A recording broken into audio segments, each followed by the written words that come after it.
Vamos tocar a nossa vida e falar também sobre outro assunto de extrema importância que tem a ver com a carne no Carrefour. O Carrefour publicou uma carta de retratação após a crise envolvendo a carne do Mercosul.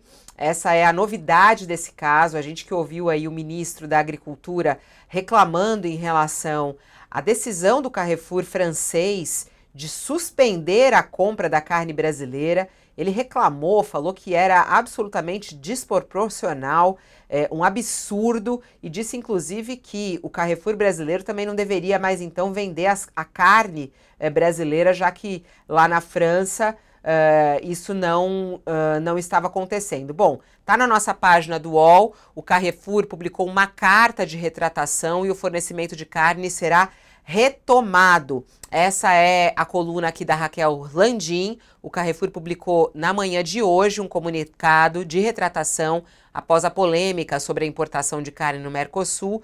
No texto em francês, publicado no site da multinacional, a varejista francesa afirma lamentar que a nossa comunicação tenha sido interpretada como uma forma de pôr em causa a nossa parceria com a agricultura brasileira e uma crítica a ela. Segundo fontes do setor de frigoríficos ouvidos pela coluna, o fornecimento de carne para a rede varejista francesa no Brasil será retomado após o pedido de desculpas. Além do comunicado público, o CEO do Carrefour também enviou uma carta lamentando o episódio ao ministro da Agricultura, Carlos Fávaro.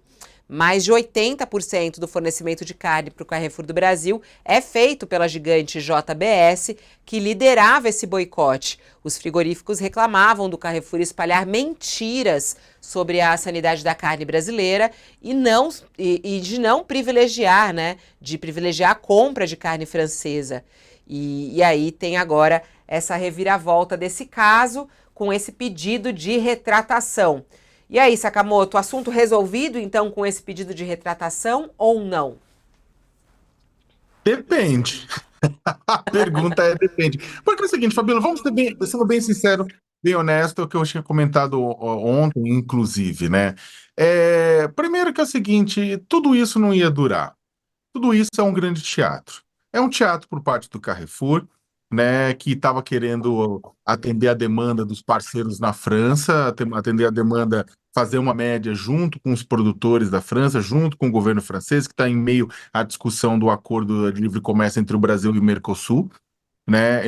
Desculpa, entre o Mercosul e a União Europeia, estava querendo fazer uma média com o governo, e aí esse estava combinado, que não estava combinado com o governo, não importa, o fato é que queria fazer uma média com esse pessoal, com os produtores que são parceiros do próprio Carrefour, né? Só que é o seguinte, eles sabiam que isso ia gerar pauta, que isso ia explodir, e da mesma forma, o Brasil sabe desde o começo que a porcentagem, a participação da carne brasileira fresca no mercado francês é pífia, para dizer irrisória, é um pouco mais da carne enlatada, né, da carne processada, mas ainda assim é muito baixa, né? E o que que acontece é só que ao mesmo tempo aí os produtores brasileiros aproveitaram a deixa, os produtores, os frigoríficos, o governo aproveitou a deixa para reforçar a marca do produto brasileiro, considerando que há uma disputa internacional global envolvendo também carne, junto também a investidores, né? O JBS vem crescendo muito, né? As ações do JBS, ou seja, reforçar junto aos investidores através disso também, de investidores estrangeiros, inclusive. Membros do Executivo e do Legislativo tiveram ganho de capital político com o processo, moral também, ganharam moral junto com o setor e ganharam também força junto às negociações entre blocos comerciais, né? Ou seja, essas coisas aconteceram, né? Tudo isso aconteceu, você teve um jogo, e aí você fala assim, o Carrefour está derrotado, etc e tal. A média que ele precisava fazer internamente no país aconteceu, deu certo, agora volta tudo normal. Houve na prática um jogo de um ganha-ganha de ambos os lados. Agora, como eu falei, os envolvidos de tudo isso sabem de algumas coisas. Primeiro, é pífia a quantidade de carne bovina fresca importada pela França daqui. Dois, é também o fato que é o seguinte, apesar do Brasil rechaçar e dizer que não, a gente precisa melhorar os nossos padrões ambientais. Existe uma discussão a respeito de área de desmatamento, e eu falo isso porque, por exemplo, eu atuo em investigação de cadeias produtivas ligadas à pecuária bovina desde 2003, há 20 anos. Eu sei onde melhorou e eu sei onde precisa melhorar. E sim, não é generalizado, mas você tem problemas, né, em questão de áreas de desmatamento, crimes ambientais, crimes trabalhistas e crimes de direitos humanos e por aí vai. Né? Agora, a Europa também sabe que ela precisa parar de usar essa justificativa para mascarar um protecionismo de quem não tem recursos naturais para ostentar a mesma produtividade que a gente. Então é o seguinte, é uma situação que todo mundo tem um BO por trás. O Brasil realmente tem um BO ambiental, não estou falando de sanitário, mas ambiental para resolver, né? E a Europa tem uma questão de protecionismo, também de desespero, que ela tem medo do que pode vir a acontecer. Só que não é a carne. A carne brasileira não coloca em risco a carne francesa, porque basicamente a França não compra carne de boi do Brasil. Né? Só que tem todas as outras questões. Tem um governo francês que está preocupado com uma série de outros produtos. Houve tentativa de impor também bloqueio à soja, mas isso não dura porque eles são dependentes da soja brasileira para alimentar frango, para alimentar porco. Né? Então é o seguinte, foi um bailado, tudo isso foi um grande bailado, né? Todo mundo, na verdade, consegue, de certa forma, atingir seu objetivo no início, e na verdade a Aham. gente não tem mortos e feridos. Hoje eu não sabia que ele já estava disponível aqui para conversar conosco. Desculpa, peço desculpas ao ministro Roberto Rodrigues, que já estava aí esperando a gente. Eu introduzi o assunto com o Sakamoto, mas ele já estava aí esperando. Olá, ministro, boa tarde, seja bem-vindo ao nosso All News. Boa tarde, Fabiola, Josias, Sakamoto. Obrigado por essa conversa. O que você achou dessa confusão toda, hein, ministro? O senhor que já esteve lá no comando do Ministério da Agricultura, esse Carrefour da França fez um barulho danado, nem é um mercado grande para o Brasil, mas acaba fazendo um barulho e o ministro respondeu de uma maneira também muito forte. O senhor acha que a resposta foi adequada? O que o senhor achou dessa confusão toda entre o Brasil e o Carrefour francês? Olha, eu acho que o Sakamoto colocou as coisas nos bons termos. É interessante ele dividir essa questão em três capítulos. Um é o tema comercial, outro é o tema político entre governos e outro é o tema do acordo Mercosul-União Europeia. São três temas que se misturam, como o Sakamoto colocou muito bem. Vamos lá no comercial. O comercial foi uma bobagem que o Carrefour fez, um tiro no pé, porque, como você falou, o Brasil exporta para a França 0,6% da carne que exporta para o mundo. Portanto, é insignificante a nossa participação na carne francesa. Então, é uma bobagem do Carrefour fazer esse tipo de declaração. Segundo, nós exportamos carne para 157 países do mundo inteirinho. Mundo desenvolvido, mundo em desenvolvimento, mundo inteirinho. Sempre com padrão de qualidade respeitado, admirado e recebido no mundo todo.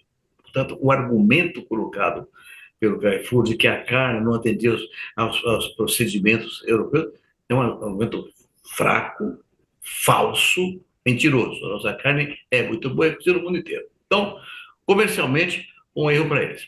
Politicamente, vamos separar as coisas aqui. O governo francês defende os produtores franceses. Está certo ele, então vai ser isso mesmo. E nessa defesa, até o tema União Europeia e Mercosul entra na dança, porque uma forma que o Macron faz de defender os seus produtores é não querer associar Mercosul à União Europeia, porque teoricamente, afetaria a competitividade dos produtores europeus. Portanto, uma reação do governo brasileiro também é importante. O governo brasileiro defendeu o seu produtor. Eu acho que o ministro Fávaro foi duro, foi firme, mas valeu a pena, porque mostrou que o governo brasileiro também está preocupado com o produtor brasileiro. Havia uma sensação de que essas coisas aconteceu com vigor. Então, em termos de governo, acho que está muito bem colocado. Portanto, o que sobra nesse rescaldo todo, como o Leonardo Sakamoto colocou muito bem, é o mainframe do processo, que é o acordo União Europeia-Mercosul. Quando a França... Agora, ministro, como o senhor bem realçou, essa manifestação desse CEO global do Carrefour foi um desastre para eles próprios, né? O sujeito conspirou contra o seu próprio balanço, né? Porque a operação deles, a segunda mais importante depois da França, é no Brasil, né? Agora, esse desastre como que expôs a falácia, né? Que o problema da França não é a qualidade sanitária da carne brasileira, mas o protecionismo deles, né?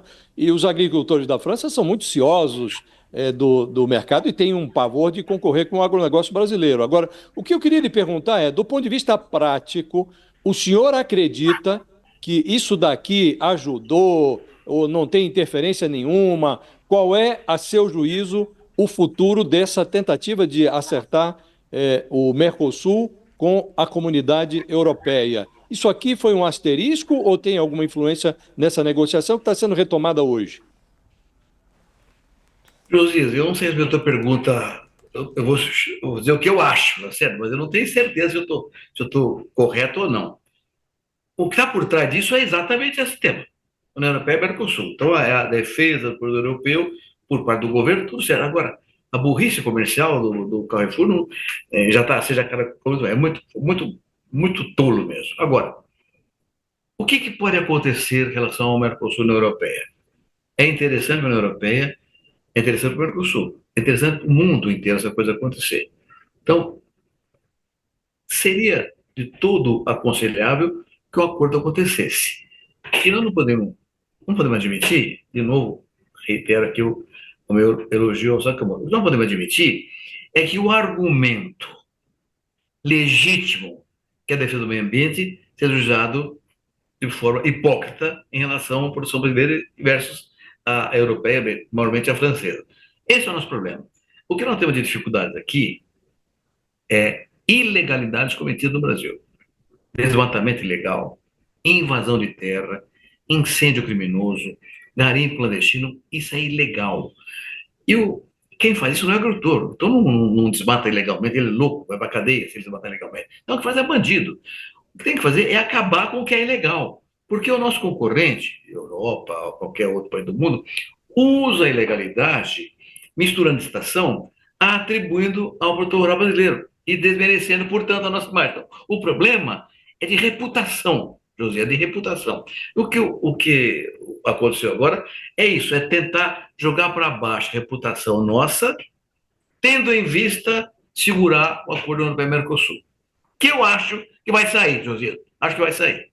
Há uma suspeita, ministro, de que esses criminosos, e o senhor se refere pelo nome, o nome é adequado, esses criminosos, alguns deles conseguem lavar esse boi que está em terra ilegal. O que seria lavar? Ele transfere o boi para um dos produtores que tem potencial para exportar e aquele boi é como que lavado, né? O boi produzido em terra ilegal é lavado. Isto é um fenômeno real e, se for real, este tipo de criminalidade ele é expressivo no mercado? Olha, eu não sei se é real e não vou jurar que não é real. Agora, é totalmente inexpressivo, Josias. Os frigoríficos brasileiros que se profissionalizaram de alguns anos para cá, hoje fazem uma investigação rigorosa para ver da onde que vem aquele boi, faz uma rastreabilidade desde o nascimento para não comprar gato por lebre. Então, hoje há uma seriedade nesse processo aí. Agora, se de repente escapa um pedaço daqui, um pedaço dali, não posso afirmar que não escapa. Mas se acontecer, é totalmente inexpressivo. Ministro, dentro também, né, até na época que o senhor era ministro, a gente avançou em toda a discussão sobre o sistema de rastreabilidade bovino, CISBOV, Exatamente, né? Teve toda exatamente. essa discussão. Contudo, a gente também tem que lembrar que o mercado brasileiro de processamento de carne bovina é muito grande, né? Quando a gente cita os processadores, a gente está citando Minerva, Marfrig, JBS, para falar só de bovina. Tudo bem, são três, são gigantes, mas você tem centenas, né? De CIFs por aí, de frigoríficos, alguns deles adotando padrões internacionais e outros não adotando padrões internacionais e nem rastreando. Você tem, inclusive, uma reclamação, muitas vezes, das empresas de produção de proteína animal, fala, olha, quando a gente move e a gente aumenta o estándar aqui para garantir que a exportação e o mercado interno não sejam contaminados por questões ambientais ou trabalhistas de direitos humanos, muitas vezes o produtor alguns produtores que operam à margem da lei acabam fugindo para outros frigoríficos que não têm essa mesma preocupação. O Brasil ainda precisa avançar em termos de rastreabilidade. A gente consegue garantir 100% de que o produto que a gente está oferecendo, ele não contenha isso. Eu digo isso, não é nem por uma questão só do direito, da questão ambiental, da questão de direitos humanos, mas exatamente para poder jogar por terra o argumento protecionista do exterior. Você tem bem a tua pergunta. A carne que é exportada é rastreada. Não tem problema nenhum. O que os frigoríficos modernos fazem é muito rigoroso mesmo. E, portanto, se alguém, por acaso, não faz esse controle, essa carne não é exportada. Então, isso é muito claro, muito rigoroso. Não há mistura de estação. Agora, existem mais do que frigoríficos, pequenos açougues esparramados pelo Brasil inteiro, que eventualmente estão vendendo uma quantidade local, perto do abate. Então, ele conhece o açougue, conhece de onde vem a carne também. Não há um processo de rastreabilidade formal, mas sabe quem é o criador, porque é vizinho dele, está ali pertinho de casa. Então, eu não vejo riscos de que a rastreabilidade real seja contaminada por problemas negativos, Leonardo. Ministro, a nossa conversa está chegando ao fim, mas eu não queria perder a oportunidade de lhe perguntar algo que me desperta enorme curiosidade. O senhor é um homem do meio rural, já foi ministro, conhece bem o presidente Lula. Por que é que o presidente Lula tem dificuldades de dialogar com o agronegócio brasileiro? Por que o agronegócio brasileiro é tão bolsonarista? Porque há um percentual tão grande de agronegociantes que têm pendores bolsonaristas e que têm aversão ao Lula. Boa pergunta, Josias. Mas é uma pergunta política. Eu de política não entendo nada. Como você falou muito bem, de agricultura eu entendo um pouquinho, de política eu não entendo nada. Então não sei como responder isso aí. Faz parte do processo político, é uma questão que foi acontecendo ao longo do tempo e com essa dimensão. Agora, eu não acho que seja uma coisa radical. E acho perfeitamente possível arrumar isso. Digo mais, o ministro Fávaro, que não é um homem de esquerda, nunca foi um homem de esquerda, é produtor rural, conhece o assunto, tem tido uma ligação muito forte com a agricultura. E nesse processo agora ele ganhou alguns pontos.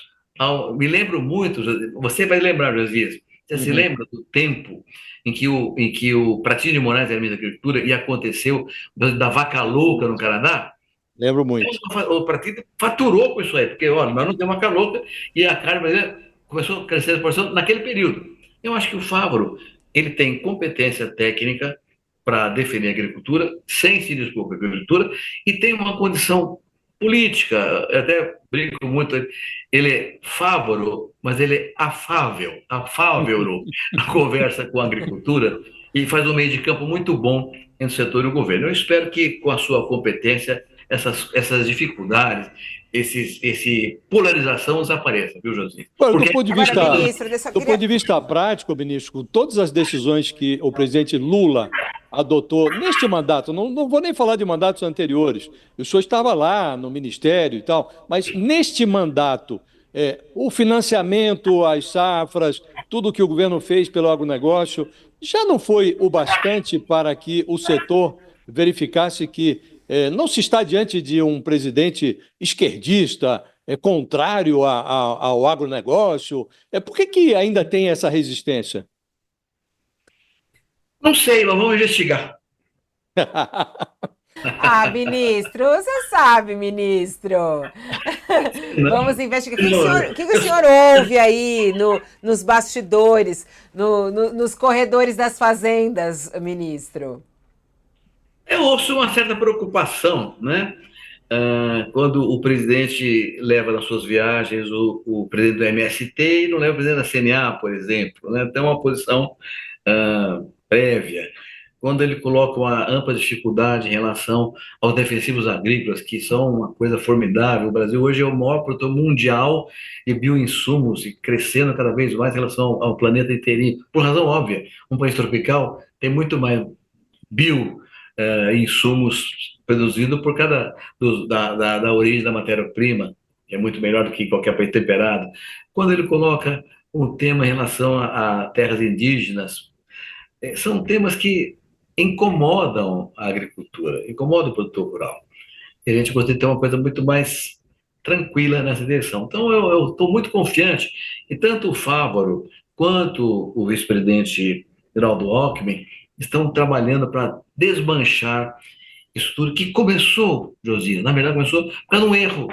Foi a ida do ministro da Agricultura à AgriShow no ano passado. Houve um erro de comunicação tolo, muito tolo, e isso virou essa coisa polarizada que tá para acabar, vai acabar. O Bolsonaro acabou de publicar, inclusive, ministro, até que a gente está falando nesse ponto, ele acabou de publicar nas redes sociais dele um ataque ao presidente Lula, falando que o Lula não defende o Brasil da forma como ele deveria defender. Ele diz: Macron sabota o Brasil com mentiras ambientais. Nosso agronegócio é o melhor do mundo, mas Lula não faz nada contra as mentiras espalhadas por seu amigo, entre aspas.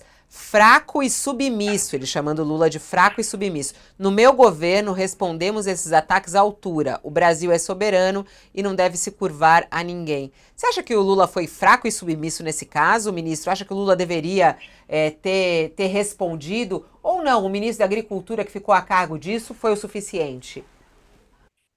O que eu sei, porque está publicado pela mídia, é o que o Fávaro disse.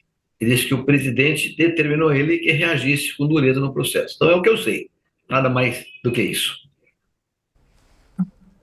Mais nada além disso.